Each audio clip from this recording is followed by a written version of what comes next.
Hi, my name is Clinton Erling, and I'm the president of the Georgetown Chamber of Commerce and Industry. The Chamber's Business Review is an informative weekly television magazine of the Georgetown Chamber of Commerce and Industry. We will showcase the activities of the Georgetown Chamber of Commerce and Industry, feature interviews of prominent business personalities, and broadcast our popular training seminars for the entire country's benefit. So please sit back and enjoy while we indulge your attention over the next half an hour. The Georgetown Chamber of Commerce and Industry, in collaboration with the Ministry of Tourism, Industry and Commerce and Small Business Bureau, hosted this Small Business Empowerment Seminar. The seminar was free and targeted the micro, small and medium enterprises. It provided the tools and information needed for potential and/or existing business owners to set up or maintain successful small enterprises in order to strengthen their capacity to support the growth and development of the small business community for employment generation and contribution to economic growth. Let me give you a slight background of the Small Business Association. The Small Business Association was founded in 1988, which is the year, which was the year of that the CARICOM Secretariat declared the year of small business. It was founded by Ron Edward Harris and company.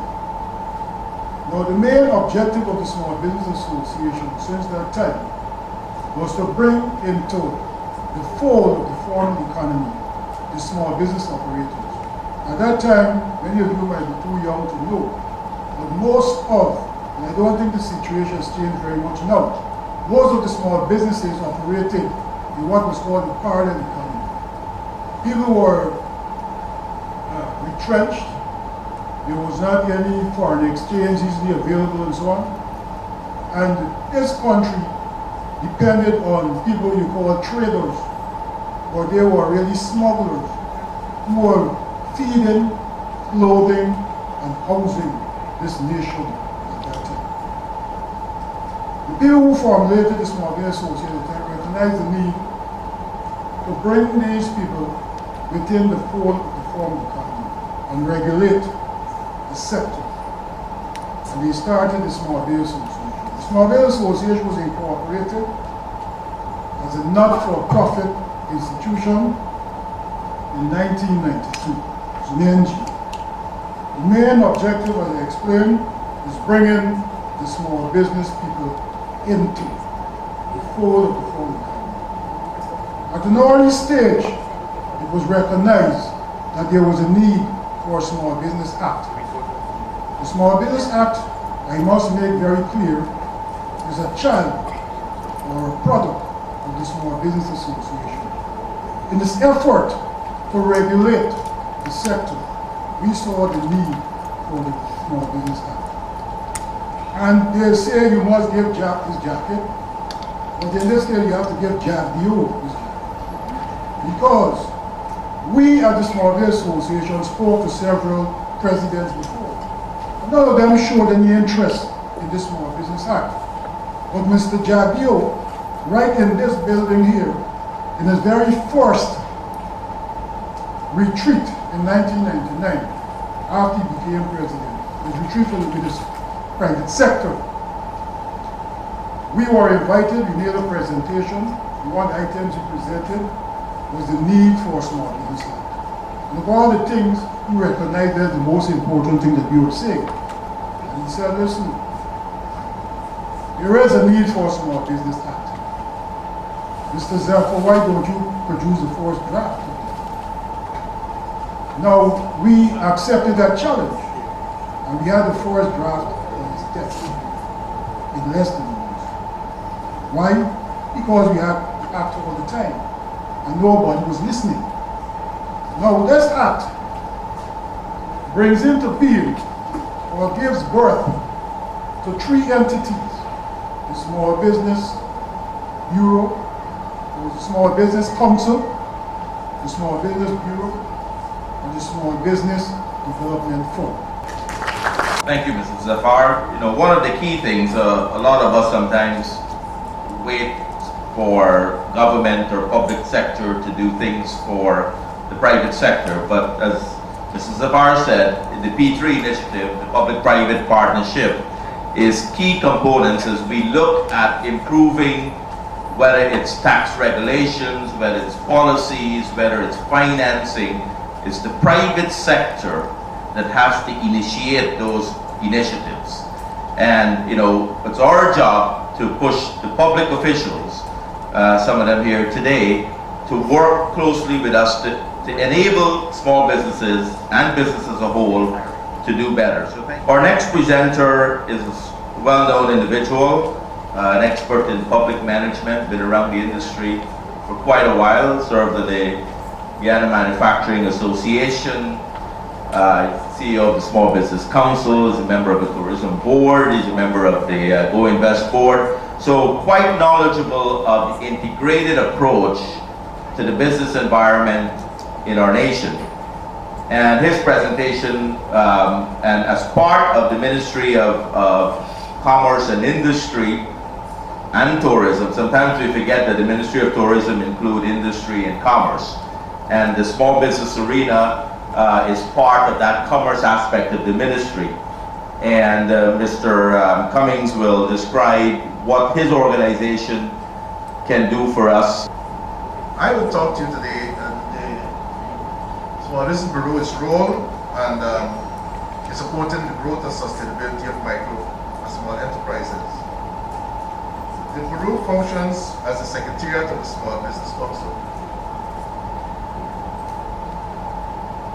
And it derives its functions through the Small Business Act, which was promulgated and sent to by former President Jack Dio in 2004, and the Bureau itself became operational in 2010.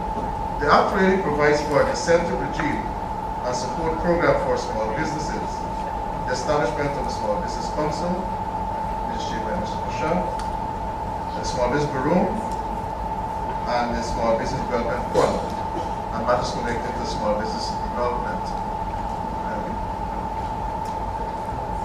It is expected that the Small Business Bureau will become a storehouse of data, information on small and medium enterprises, and develop research capabilities and have a database registry. We started work on this. The registry itself, we will do much more in 2013. We just have almost about 2,000 persons, but when you think that the hire cars registered on the road is almost 7,000. If you take half of that for people service providers, then you're talking about just 2,000, over 2,000, 3,000 persons who are operating their own hire cars as small business people. So we have to be a little more strategic in moving forward with this registered database. I think Mr. Zephyr referred to the metal recyclers. I don't think they would like to be called scrap iron, metal recyclers, persons, and you know, fishermen and so on. So that's one area we're going to get more proactive in this year. We also will be the main advocate organization for addressing the major constraints faced by small entrepreneurs. And I tell you a little bit about the project later on to see how we do that, give that a quantum leap. Policy advocacy, drafting, promoting of policies and legislations, encouraging relevant legislation to be passed in the interest of small businesses, and a small business development center, which will start with a resource and library center, business advisory services, and later on an incubatory service program. We were saying longer term, but I can tell you the new chairman is saying that that should be put on the front burner, and you like to see it happen very quickly. So hopefully this will happen sooner rather than later. Now, because we have limited funding and we're now in the just 2 years, going to 3 years, we have to be very strategic as to how we approach, given significant support to the small business community. And the strategy involved networking, creating groups of similar kind, such as the Arts and Crafts Association, the Agro Producers Association. Minister Ali has mandated the Small Business Bureau to resuscitate, strengthen, revive, and grow the regional chambers of commerce into one national chamber one national association of regional chambers, We started with, we resuscitated Ms. Demerara, we were working with Vartica, we are with Jesse Cribble, we have been talking with Linden. Because if within the regions, the business community gets together, then it makes things easier for them to advocate and to move forward, speak with one voice, talk with the regional system, talk with national authorities.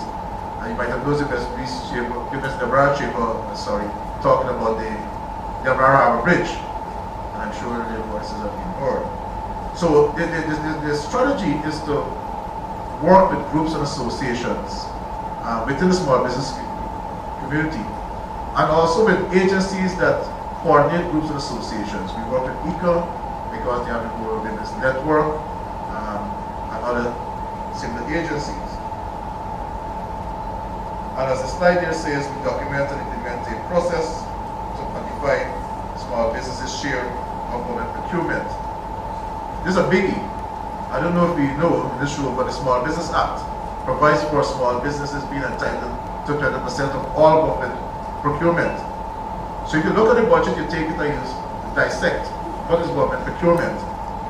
You are entitled to 20% of that. But how do we activate it? You know, saying to the act is one thing, do it to the other. And we have, through the services of BSO down CUSO, an expert in house who is going to try to help us how we're going to formulate that strategy as to how we're going to ensure the procurement is quantified, the small business contribution is quantified, and how we identify where we go from there to ensure that we move towards that 20%. So, in other words, small business have already area of operation, revenue earning stream for them through the act. We also noted that our youth have been very creative and they have been inventive with the science fairs. Science fairs come, science fairs go. The youths do great things. We just had the Sagicor Awards. What happens after? We will hope that we can build on those things to encourage the awardees to tweak what they have done that have been awarded as good, as encouraging, to see if we can even carry them to a level where they can be accepted and we can patent inventions. So we want to create a whole entrepreneurship class among the youth. And I note we have a youthful Chamber of Commerce ready. So perhaps this needed to be where things will happen among the youth. As well as places like the Ghana Technical Institute, the Ghana Industrial GDTG, ITC, the University of Guyana. I know the new Vice Chancellor is talking about entrepreneurship being part of most of the courses within the university community, and I know Dr. Paloma Mohammed, the first female dean of the Faculty of Social Sciences, is very gung-ho about that, and she's been meeting with us to see how we can give some support there. So, what I'm trying to say is that we have to be very strategic to use the resources as best as we can. I want to make one suggestion personally to Mr. Cummins. You know, he mentioned about the 20% small business mandatory that the government ought to be looking at. And I would recommend that the large businesses that are bidding on the big contracts should have a mandatory area where they have to include you as part of their business to make that 20 business goal met. So push for that when you get a chance with those that are in authority for that. Our next speaker is a government official also for the Ministry of Finance. Probably everybody thinking of a duty-free probably, but I'm not sure if that's his topic or not. He's talking about the procurement aspects of the small business for the Ministry of Finance. Persons in the small business industry, if you decide to grow and to be a service provider for the government, it is very important that you understand public procurement. Now, procurement is a very big word, and don't be flustered by it. It simply means purchasing, all right? And it is the acquisition of goods and services, appropriate and satisfy the needs of the customer. It must be appropriate and satisfy the needs of the customer. What is public procurement? Public procurement is the acquisition of goods, works, and services by a ministry, a region, agency, or a department. Some of the common objectives of public procurement: get the best value for money, an efficient process.